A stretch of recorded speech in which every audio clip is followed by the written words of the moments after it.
अस्सलामुअलैकुम वरहमतुल्लाहि वबरकातुहू। आज पढ़ते हैं ज़ोहर का वक्त के बारे में। ज़ोहर का वक्त कब शुरू होता है और कब ख़त्म होता है। सूरज ढलने के बाद शुरू होता है और ठीक दोपहर के वक्त किसी चीज़ का जितना साया होता है उस साया के अलावा उस चीज़ का साया दो गुना हो जाए तो ज़ोहर का वक्त ख़त्म हो जाता है। ज़ोहर के वक्त में मुस्तहब ये है कि जाड़ों में अव्वल वक्त और गर्मियों में देर करके नमाज़ पढ़े।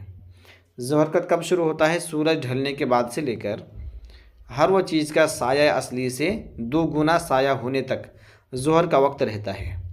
अब साया असली और दो गुना साया को कैसे हम मापेंगे?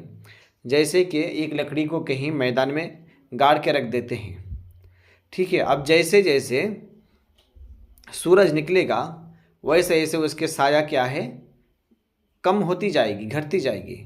जब साया घटना बंद हो जाए, है कि नहीं, अब साया नहीं घट रही है, तो आप समझिए ये जो साया आपको लकड़ी के पास दिखेगी वही साया असली साया है, ठीक है। अगर घटना बंद हो गया तो वो साया असली है और वही ज़ोहर कुबरा का वक्त है, मकरू वक्त है। अब जैसे ही साया फिर बढ़ना शुरू हो जाए, जब साया बढ़ेगा तो उसके बाद फिर पूरब की तरफ अब साया बढ़ना शुरू होगा। उसके बाद नमाज ज़ोहर का वक्त शुरू हो गया। अब जितने साया उस वक्त थी कि जब साया घटना बंद हो गया था, ये मसला थोड़ा पेचीदा है, गौर से सुनना पड़ेगा, ठीक है। जितना साया असली थे कि नहीं उसके अलावा और दोगुनी जब साया हो जाएगी तब तक ज़ोहर का वक्त रहता है। उसके बाद फिर असर का वक्त शुरू हो जाता है और ज़ोहर का वक्त ख़त्म हो जाता है। जाड़ों के दिन में अव्वल वक्त में पढ़ना चाहिए और गर्मियों के मौसम में आखिर वक्त में पढ़ना चाहिए, ये मुस्तहब है। फ़ायदा, सूरज ढलने और दोपहर के साया के अलावा साया दोगुना होने की पहचान ये है कि बराबर ज़मीन पर एक हमवार लकड़ी बिल्कुल सीधी गाड़ दें कि पूरब पश्चिम या उत्तर दक्षिण को ज़रा भी झुकी ना हो, ऐसे गाड़े कि किधर भी ना झुकी हो। अब ख्याल रखो कि जितना सूरज ऊंचा होता जाए उस लकड़ी का साया कम और छोटा होता जाएगा, है ना। जब साया कम होना रुक जाए तो समझ लो कि ठीक दोपहर हो गई, है ना। और उस वक्त में उस लकड़ी का जितना बड़ा साया हो उसको नाप कर ध्यान में रखो।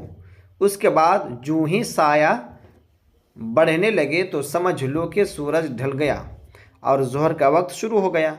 और जब साया बढ़ते बढ़ते इतना बड़ा हो जाए कि दोपहर वाले साया को निकाल कर उस लकड़ी का साया उस लकड़ी से दो गुना बड़ा हो जाए तो समझ लो कि ज़ोहर का वक्त निकल गया और असर का वक्त शुरू हो गया, ठीक है। बहुत ही आसान तरीका है। एक लकड़ी ऐसी जगह गाड़नी है ना दाएं बाएं उत्तर दक्षिण पूरब पश्चिम कहीं भी झुका ना रहे, है ना। फिर उसका जब साया घटना अब बंद हो जाए तो वही साया असली है, उसे नाप के रख देना पड़ेगा। अब उसके बाद जब साया फिर अब बढ़ना शुरू हो जाएगी, है ना, बढ़ते बढ़ते जब साया दो गुने हो जाएगी, जो लकड़ी गाड़े थे वो लकड़ी का साया असली निकाल के, तो ज़ोहर का वक्त ख़त्म और असर का वक्त शुरू हो जाता है। जुमा का वक्त वही है जो ज़ोहर का वक्त है। जुमा का भी वक्त कौन सा है? जो ज़ोहर का वक्त है।